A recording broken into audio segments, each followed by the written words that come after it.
Hi, I hope you guys are doing great, and I'm here to speak about certain books where I think reading those books brought me joy. And these uncertain times, we need to put ourselves to anything that brings calm to us. And in my case, I resorted to reading books, and the books that I like reading are these. The number one is The Power, and this is a series by Rhonda Byrne, and here she speaks about the power that is within us.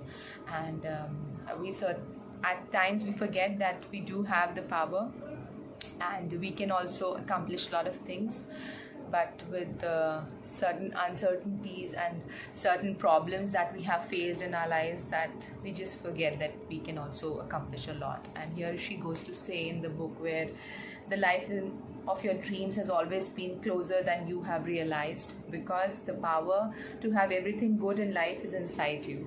So I think reading this book can make you believe that everything, whatever you have ever desired, you have got the power to accomplish it. And no matter where you are, what your age is,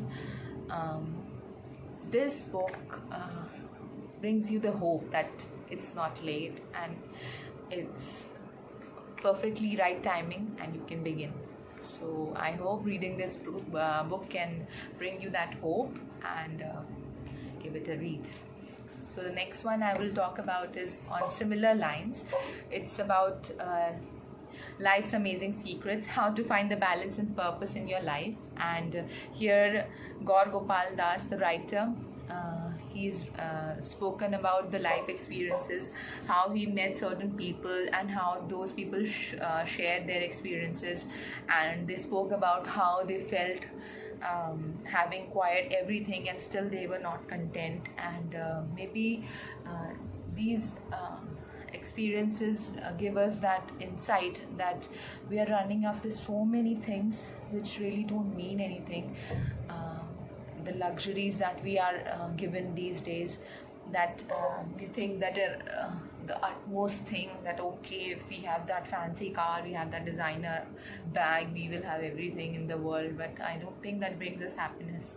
Our loved ones, the inner peace, that brings us happiness. And reading this books makes us realize that. And he has spoken here that how keeping balance in all the situations is the utmost importance, as it takes you to happiness and completeness.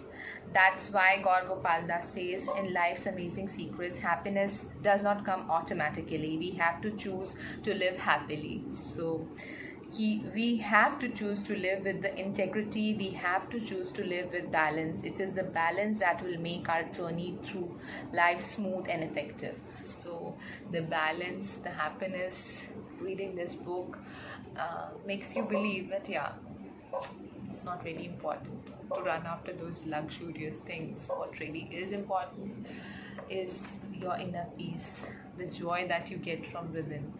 So give it a read, it's really nice, and I hope it brings you the same kind of contentment that I got from it. Next one, it's a little bit different, and it's The Subtle Art of Not Giving a Fuck. And the book is a kind of sarcastic take on how things which people do or say are not really important, and we tend to give them so much weightage. And people are mean, and we really don't mean to hurt anyone, but at times we don't realize that. And if they don't realize when they are hurting us, I don't think we should. So in this book, giving someone's comment or someone's act so much importance doesn't really matter. You can just let it go and be happy. So here he goes, Mark Manson is the writer. He goes to say, in life we have a limited amount of fucks to give, so you must choose your fucks wisely. So I think after reading this book, I'm more aware of how I can do that. So I really hope you read this book and get the same amount of confidence and realize that how much unnecessary things make us worrisome when really they don't mean anything to us. So give it a read, you will really like it.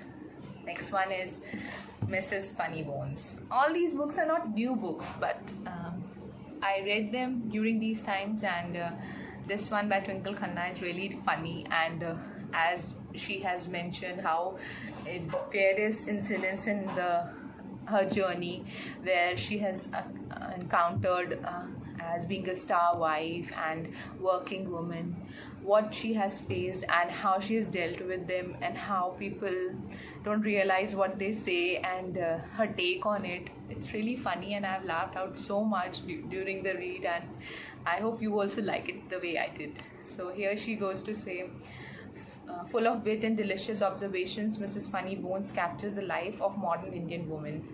And in the beginning, it says that I'll read a little bit from inside so that you can know how she is written. I no longer have any glassware. My carpet is threadbare. There is a hole in the armchair. I see a moth in my mohair. Is this a nightmare? So these kind of funny incidences, I think the laughter and the joy these books bring us in these times, we really need that. And may it be an audible book, or you can buy it on Kindle. Any source, I think, is really nice to read such books which are a source of joy to us. So I hope you give it a read. And the last one which I read recently, which is not here, it's a big book, it's Bhagavad Gita, and I'm still reading it. And you can read any religious book, and I think that book brings me peace. It helps me stay connected to God, and I'm a little bit religious, and I like to read that book, and I have started reading it. And you can read any religious book, and they have those stories which make you think how they have woven some lessons, some experiences that all of us go through in our lives, and we can use those things and apply our wit in the situations where we just forget that it's really important to be mindful of others, and to be mindful of how we are behaving and the consequences that it has. And also it makes us connected to the higher source. So even if you are not spiritual, you can read it as a storybook. So I hope you can give it a read, and let me know how you like these books, and you can recommend certain books that I can read. And if you don't have the hard copy, you can always read it online, and there are so many sources, as I spoke, the Kindle and Audible books. So let me know how you like them and whether you read any of those or not. Until next time, see you soon. Bye.